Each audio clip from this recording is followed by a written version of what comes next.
새로운 캠퍼스, 처음 듣는 종소리, 처음 만나는 이름들, 새벽보다 이른 기대와 두려움 속에서 우리는 대학에 들어옵니다. 하지만 질문은 남습니다. 이제 무엇을 해야 할까? 좋은 학점을 받아야 할까? 스펙을 쌓아야 할까? 모두가 말하는 취업 준비 말고 우리는 무엇을 해야 이 시절이 진짜 내 것이 될 수 있을까요? 지금 이 시간 대학에 갓 들어온 당신에게 세 가지를 제안합니다. 예술을 감상하고 세계를 여행하고 깊이 있는 책을 읽으십시오. 이 세 가지는 대학이 주는 가장 오래된 선물이자 가장 오래가는 무기입니다. 첫째, 예술을 보십시오. 그림, 음악, 영화, 춤, 건축, 그리고 살아있는 몸짓들. 예술은 세상을 바라보는 새로운 눈을 줍니다. 보는 법을 배우면 말 없는 것들의 언어가 들리기 시작합니다. 전시장 한켠에서, 콘서트 홀의 어둠 속에서 우리는 이건 무엇을 말하는가? 그리고 더 나아가 나는 어떻게 느끼는가를 묻게 됩니다.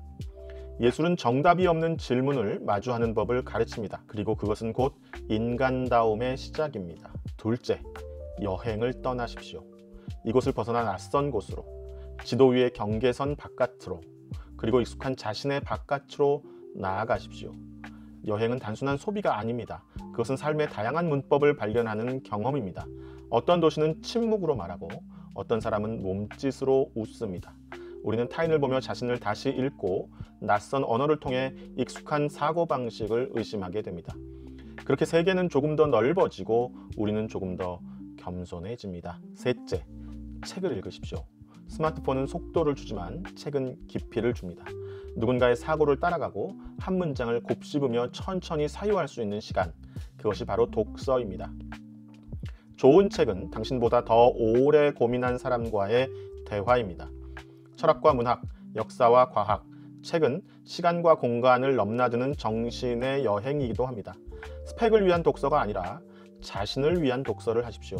그것이 생각의 뿌리가 됩니다. 예술 감상, 여행, 독서, 이 세 가지는 이력서에 적히지 않을 수도 있습니다. 하지만 당신의 내면에는 깊은 흔적을 남깁니다. 그 흔적은 언젠가 인생이 어려워졌을 때 당신을 지켜줄 것입니다. 지금은 몰라도 괜찮습니다. 중요한 건 지금 시작하는 일입니다. 대학은 세상을 향한 연습입니다. 그리고 이 세 가지는 진짜 나를 만드는 가장 확실한 길입니다.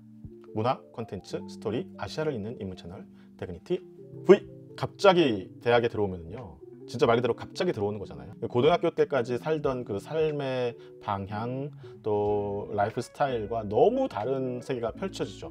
대학이라고 하는 곳에 오면. 네, 아침부터 저녁까지 꽉 짜여진 일정, 그리고 학교와 학원을 벗어나지 못했던 그 스케줄에 비하면 대학은 캠퍼스도 넓고 뭐 수업도 자기 마음대로 하게 되고 뭐 안 들어가도 뭐라고 하는 사람 없고 모든 걸 스스로 이제 결정하는 그런 세상이 펼쳐지게 됩니다. 그래서 이제 순간적으로 당황하기도 하죠. 갑자기 많아진 시간, 이걸 어떻게 활용해야 될까? 또 갑자기 많이 주어진 자유, 이걸 어떻게 써야 할까? 뭐 이런 이제 생각들을 많이 하게 되는데, 그래서 이제 저는 우리 학생들한테도 늘 세 가지를 많이 해라. 예술을 많이 체험하고, 그다음에 여행도 많이 다니고, 또 책도 많이 읽어라. 이렇게 좀 얘기를 꼭 합니다. 뭐 이 얘기를 오늘 다 길게 하기는 어려운데요. 그래서 이제 오늘 뭐 예술, 뭐 여행, 책에 대한 얘기를 오늘 다 할 수는 없지만 언젠가는 또 뭐 하나하나씩 할 수는 있을 것 같은데, 오늘은 책에 대한 얘기를 좀 해보려고 하는데요. 책을 읽어라 그러면 잔소리처럼 들릴 수도 있을지 모르겠는데요. 책을 읽는 거하고 안 읽는 거는 굉장히 큰 차이가 납니다. 그래서 왜 그러냐면 책을 읽으면 머리가 돌아가게 돼요. 책을 읽는 그 책의 한 줄 한 줄 사이에 내 머리가 지속적으로 거기에 대해서 반응하게 되거든요. 그래서 책을 읽다 보면 뭔가 새로운 질문이 떠올라요. 그래서 이제 저도 책을 읽다 보면 옆에다가 책 옆에다가 이렇게 메모를 쭉 해놓는데, 그 메모가 새로운 나의 어떤 지적인 생산물을 만들어내는데 굉장히 큰 도움을 줍니다. 그런데 책을 읽지 않고요, 자기 혼자 머릿속으로 뭔가를 생각해서 만들어내는 것들은요, 굉장히 깊이가 없고 허접한 상상에 불과한 얘기들을 많이 해요. 근데 책을 읽으면 그 근거들과 그 고민들을 찾아낼 수가 있거든요. 그래서 저는 책을 꼭 읽어라 라고 하는 말씀을 좀 드리고 싶은데, 책을 읽으면 그래서 질문이 생겨요. 자기만의 질문. 그 우리가 AI 인공지능 시대의 가장 중요한 역량 중에 하나를, 질문을 어떻게 할 것인가, 질문을 어떻게 하면 잘할 것인가, 이게 이제 프롬프트를 만들어내는 능력이라고 말하잖아요. 이거를 이제 굉장히 중요한 역량이라고 보는데, 책을 읽어야 그게 좋아져요. 그게 단순히 질문하는 능력이 단순히 스킬만이 아닙니다. 그리고 다른 사람들이 먼저 생각했던 얘기들이 대부분 많아요. 내가 하는 고민이나 이런 것들이 그걸 넘어서기가 참 어렵습니다. 우리가 비슷한 동시대에 살고 있기 때문에. 그래서 대부분 먼저 누군가가 내 고민을 했어요. 책을 읽다 보면. 네, 그래서 그것을 통해서 내 문제들을 많이 해결할 수 있어요. 그러면 이제 책을 읽으라고 하니까 한국 사람들은 이제 어렸을 때부터 독서 교육을 받을 때 책에 대한 좀 약간 선입견을 갖고 있는 것 같아요.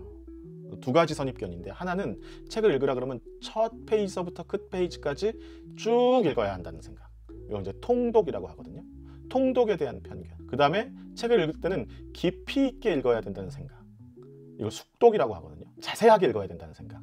세독이라고 하거든요. 그래서 이 통독과 숙독 혹은 세독에 대한 선입견이 굉장히 많아요. 우리나라 학생들을 보면. 그런데 이렇게 제안을 좀 드리고 싶습니다. 통독할 필요 없다. 중간중간에 발췌독을 해도 독서입니다. 예를 들면 어떤 책을 샀는데요. 쭉 이제 목차를 보잖아요. 그런데 1장을 보니까 1장은 좀 재미없을 것 같아요.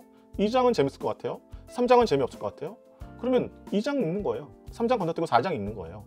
그럼 2장, 4장만 읽고 이 책은 더 읽을 가치가 있다. 그럼 더 읽는 것이고, 더 다른 장은 뭐 더 볼 필요는 없겠네. 그럼 2장하고 4장만 읽으면 됩니다. 이런 걸 이제 발췌독이라고 하죠. 우리가 발췌해서 읽는다 라고 해서 발췌독도 전혀 문제 없다.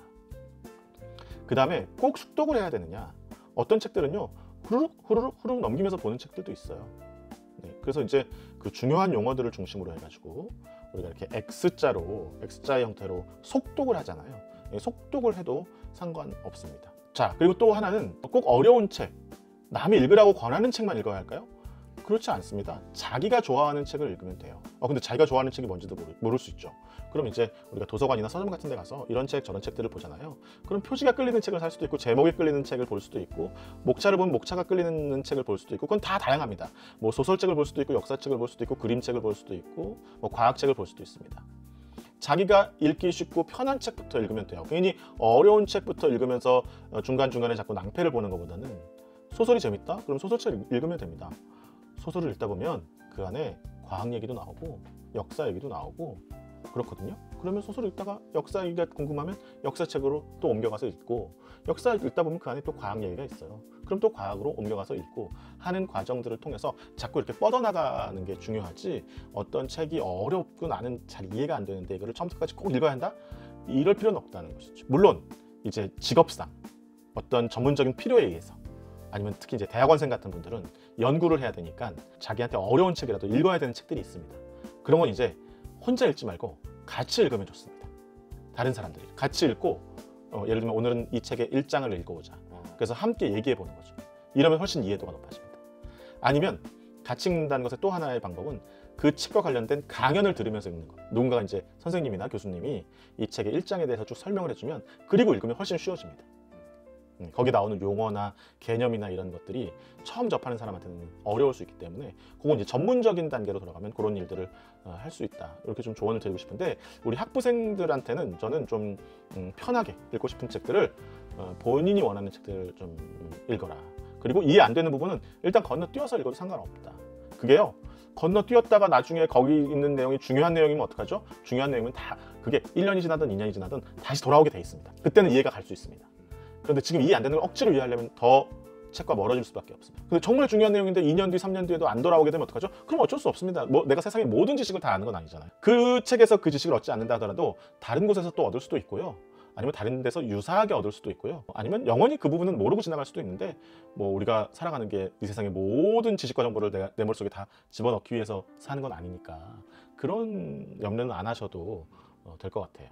그래서 오늘은 통독과 숙독, 세독에 대한 강박을 버리고 속독, 발췌독, 집단독 이런 것들을 통해서 책을 좀 더 가깝게 해보자 라는 말씀으로 대학 신입생을 위한 조언을 한번 드려봤습니다. 문화, 콘텐츠, 스토리, 아시아를 잇는 입문 채널 데그니티 V.